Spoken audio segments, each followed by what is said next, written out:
Hi, everybody. Welcome back to Believe You Are a Good Mom. I have a guest today that is not a good mom. What? Don't I always say everyone's a good mom? Because he's a good dad. We'll give him that. Hey, Ben Pugh. Hello. Thank you for having me on your podcast. I'm excited. Yay. Good. You should be. It's a big deal. I Big know deal. it is. Seriously, you don't understand. I listen to podcasts as I go on walks. Mhm. And recently I was on Hio's podcast, and I always kind of listen to their podcast to prep. Mhm. And the podcast I picked was yours because you're Yay. talking about trusting that you're a good mom. And I'm like, that's what I've been saying forever. And then as I was kind of prepping to be on your podcast, I have become a big fan of your podcast. So Yay. I'm just super thrilled to be here. So fun. Okay, so let's jump in because you coach moms, right? Yeah, You're a dad.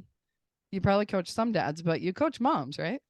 Yeah, they're my main focus. I always tell people I have two ideal avatars, whatever we want to call them. Yeah. Those of you not in the business world, these are just the people that I envision when I think about who I'm helping. And my two avatars are moms, probably because I want to go back in time and help my mom who struggled with me, who I accidentally lit my school bus on fire when I was 13. So I'm just trying to go back in time and help my mom by helping all the moms that I can.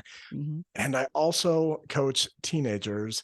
And I have this side thing going on right now where lately I've been getting some high-end athletes that want to work with me. And that's just that's cool. Super fun. So I coach moms and teens, but I just simplify it and say parents and teens. And seriously, I have like two dads that I work with. Okay. Well, you coach the moms of teens. I coach the moms of toddlers. It's the same But thing. turns Your out, teens. yes.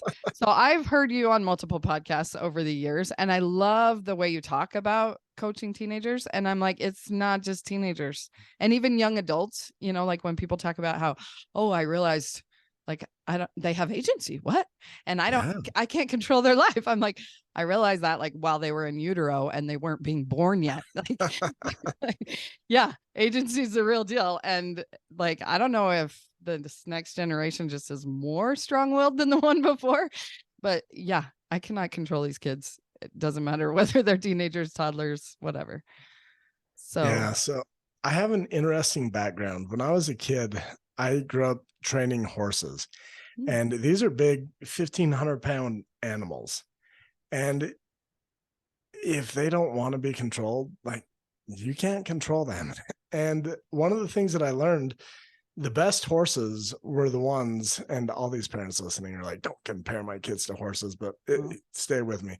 The best horses were the ones that there was kind of like this desire to work together, and you would kind of build this partnership. And it's been kind of fun as I've been doing this, and I have thought about coaching moms of younger kids, but honestly, parents don't realize that they can't control their kids until their kids are big enough to fight back. But the story is always the same. Find a way to partner with your kid. And very early on, I had heard a quote by Gandhi, be the change you want to see in the world. Yeah. And it just resonated with me. And I'm like, man, what if we could be the change that we want to see in our teens? And that's kind of the first step to create this partnership. When you see something that you want to change in your teen or even your toddler, really explore, how can I be that change in my own life? And it does something powerful, because when you start being that change, especially with toddlers, if we get to it, I'll tell you a quick little story, but your toddlers are watching you more than your teens are.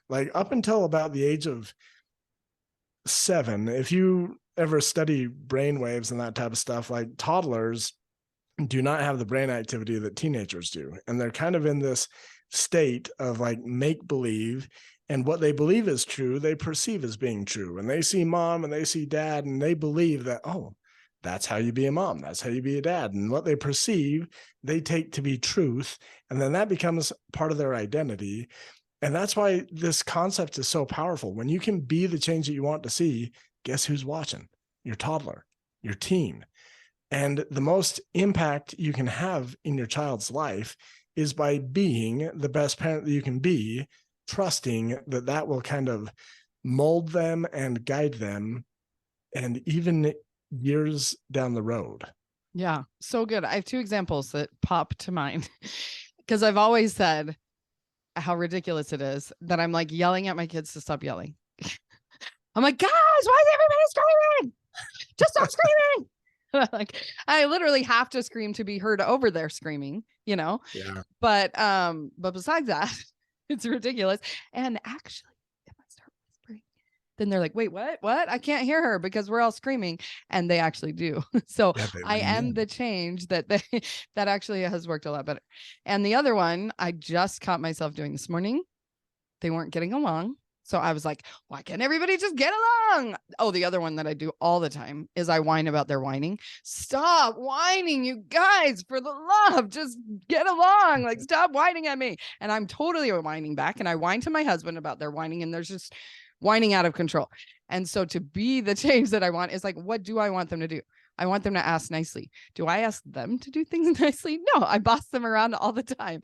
No wonder they're bossing me around, because that's what I'm modeling. You know, this little 3-year-old bosses me around all day. I'm like, okay, like, who's the mom here and who's the kid? Because that's what she's, you know, soaking in with her little sponge brain. And so they weren't getting along this morning. And I was like, I'm totally modeling exactly what they're doing. We're all just mirror neurons firing everywhere, you know? And so like I took a breath, centered myself, and then did exactly like Gandhi said. I tried to be what I wanted them to be doing instead of, would you guys just behave so that I can feel better? Like, I got to feel better first, and then it mirror neurons the other direction. But it's like swimming upstream. It's not natural. Yeah. And I would say most parents don't realize, but we are herd animals. Like you talked about, like mirroring and all these neurons firing. Human beings are herd animals. We like to think the same. We like to feel the same. We like to behave the same. And I always tell people, if you don't believe it, just go look at politics, religion, and sports. Like, we are herd animals. You're a Utah fan. Go Utes. I hope they win today. But we like get excited about the same things. And when you're in the stadium, like, we feed off of each other's energy and it just rises. And as a parent, oftentimes the kids are yelling or your teens are fighting or whatever's going on. And it's your natural instinct to come in and mirror what the herd is doing so that you fit in. And on top of that, not only is it your natural instinct to mirror that, it's also your natural instinct to be the dominant one, be the loudest, be the most physical, be the one in charge. And when parents can realize, oh, I don't want to be that herd animal, I don't want to kind of escalate things and just mirror them back, when they can start being the change, because in your herd, you are the alpha. Your teens, your toddlers, they watch you and they will start to respond. It's kind of fun. Like my teen, kind of fun. It's not fun in the moment, but when he gets kind of moody and grumpy and starts yelling at me, like, I can see my natural instinct to like yell back and like outdo him, like puff up my chest, like beat my chest like a gorilla and whoop his butt or something. But when I like tone things down, it's interesting how he'll keep yelling for a minute and I'll just calmly, like, I always try and talk really calm. That's just part of who I am, but I'll just talk back and he'll keep yelling and I'll be like, hey, I'm not yelling at you. Could you please tone it down? And he'll like think about it and be like, oh, I totally am yelling. And he'll apologize and then we'll have this good conversation. But it really does start with you being the change that you want to see. Yeah, that's so cool. And I want to go back to how you were talking about partnering, because we're on the same team. Like you said, like groupthink, right? Like when we call it, my husband and I call it Team Rad. That's the team that we're on. We're like, go Team Rad when we're like doing dishes together or something, you know, like when we're feeling in sync, it's nice. And we're like, yeah, go Team Rad. And I guess the kids are part of Team Rad too now and everything. And so it's just fun to like be working together and feel that synergy instead of like working against each other, that we both, like you and I were talking before we hit record that we're going to use this for both of our podcasts. And I'm like, well, do you want to pretend it's your podcast? And and you're like, no, it's your podcast, and we're both like, and I'm like, that's how it feels in marriage all the time. There's like, well, are you in charge or am I in charge? Or like, I've been bossing kids around all day and you just came in. So I'm bossing you around too. But oh, wait, you're a human. I mean, they're all human. I mean, you're an adult and like, and you have your own agency. Wait, they have their own agency too. But it's like, this is where my brain is at usually, And it's just nice to like just drop that whole war and be like, we're on the same team here, people. And if it's ever like his way or my way, it's like we both want the same thing. We want, to have a happy, healthy, thriving family, whatever. And like the way he parents can be whatever. And the way I parent, like when I was like reading all the books and doing all the things and becoming the parenting expert, then of course I wanted to teach him all the things and that he's doing it wrong and I'm doing it right. And of course that's not gonna make for a super fun marriage, And so we're all on the same team, right? With the kids also. I love that idea of a partnership with the kids, not some domineering like mom that I'm in charge here. You must do what I say. It's like, hey guys, we need to get this room clean. What are we going to do? Instead of this room is a wreck, like clean up, do this, do that. Anyway. Yeah. Well, on that topic of being on the same team, that's one of the trainings that I offer. I actually only offer it as part of a bonus when you sign up with me, but it's parenting on the same team rather than parenting on the same page.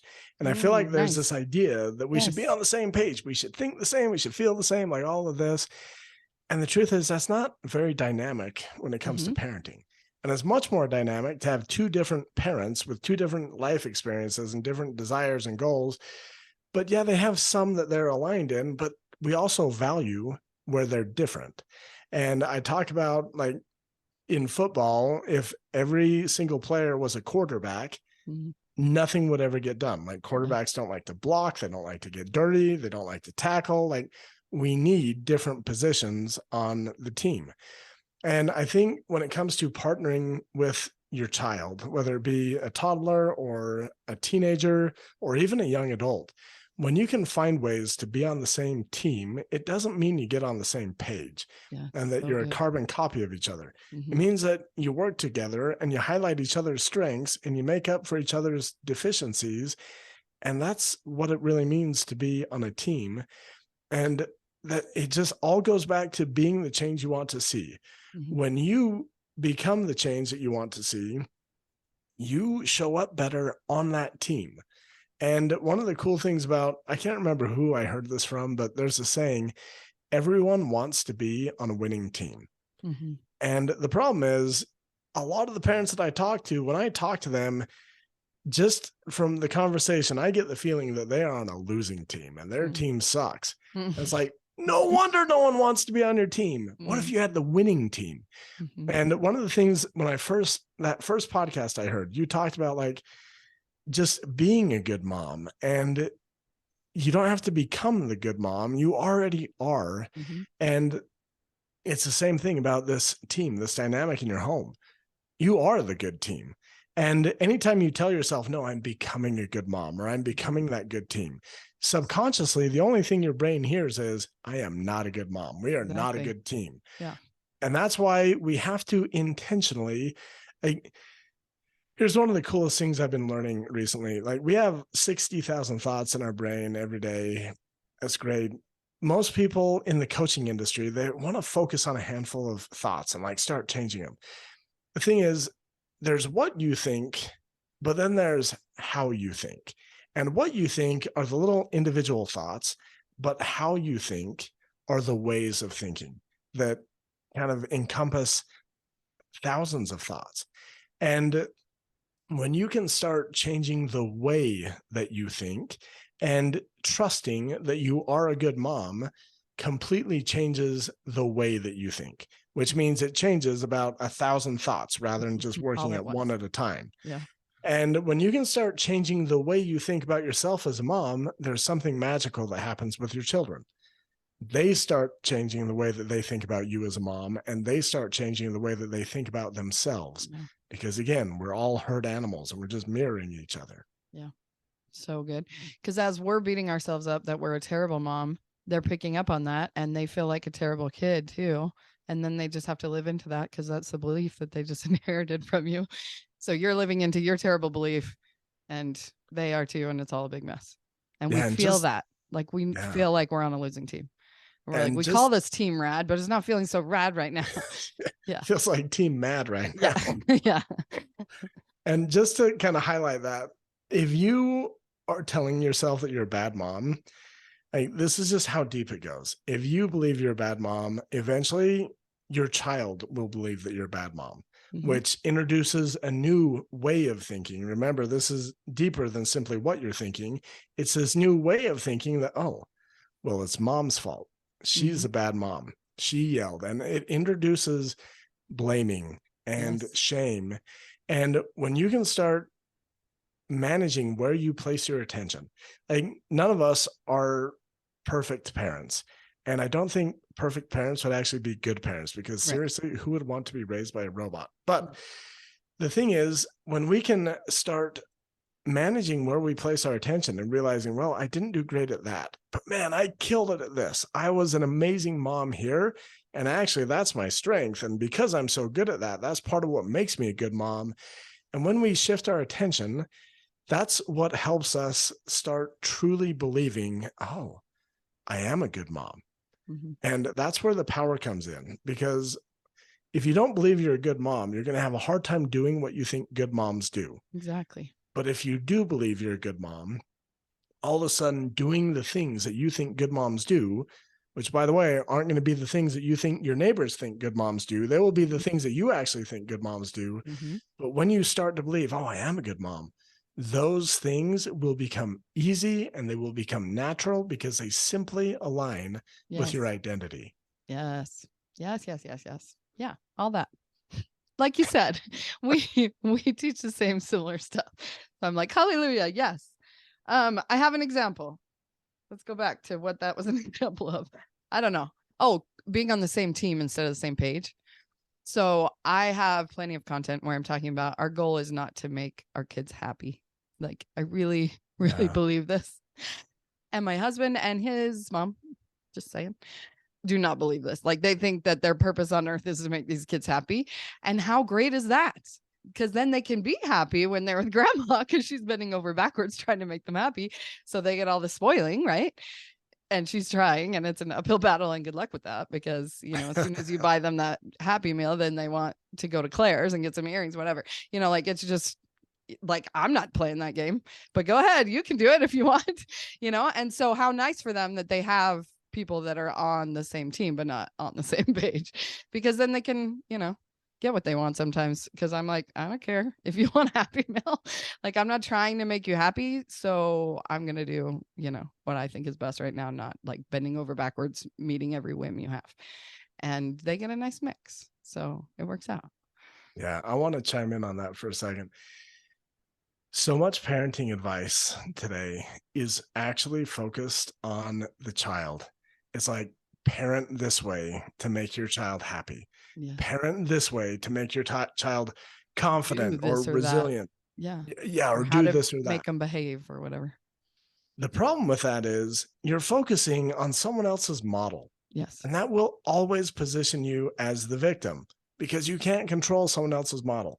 Yes. If you think it's your job to make your kids happy, sometimes you're going to do things that do make them happy. And they're going to be like, oh, I love when mom bends over backwards to make me happy. Now I'm happy. You're not helping you or your child, because your child needs to learn happiness is an inside job. That's my job. And to go back to being on the same team, the best teams, like in football, there's a saying, do your 1/11th. And one of the schemes in football is to get one of the 11 players to try and do someone else's job, because then he's out of position and he can't do his job. And the problem with football is that sometimes when you do the other person's job, you end up on the highlight reel and it looks awesome and it feels good. And so you're like, oh, I'm going to do that again. And then you get burned because you were trying to do someone else's job and you weren't in position to do your job. The best teams do their 1/11th. they know what their job is and they know what your job is, and they're going to do their job and they're going to trust you to do your job. And as parents, like right now, I have a mini podcast series out that's all about shifting the focus in parenting from your child to you. And when you do that, that frees up your child to then better manage their own model. Yeah. And it sets really clean boundaries that, oh, you're not happy? I'm sorry. I wish you were happy, but that's not my job. Mm-hmm. And you just get really good at identifying, oh, you're in charge of that. I'm going to let you figure that out. I'm in charge of this. I'm going to go figure this out. And it really elevates your child to being on the same team with you. And it models a life where you're on the same team with people and not being manipulated or trying to manipulate them. Mm-hmm. And we could seriously talk about being on the same team all day. Yeah, for sure. And especially if it's about do your 1/11th. Is that what it's called? Yeah. Because 11's my favorite number. I love 11 as much as I love purple, but I can't really like dye my hair 11 or like dye streaks in your hair. Yeah, like shave it. The number 11. Yeah. And so that's super fun. I might title my episode that or something. Okay, do your 1/11th. That would be a good title. Your 1/11th. It's the title, right, of your mini podcast series, and that's my whole podcast. Like the whole point is to shift that attention. That we're not trying to control our kids to behave in some certain way in order for us to feel good. Like we have to regulate ourselves first, and then we can deal with whatever behaviors or whatever they're going through and actually care about their model, because we're not so stuck in our own model of frustration, irritation, whatever, and victim of blaming them for what's going on in their model. So should we wrap up? You want to tell people about your big exciting announcement?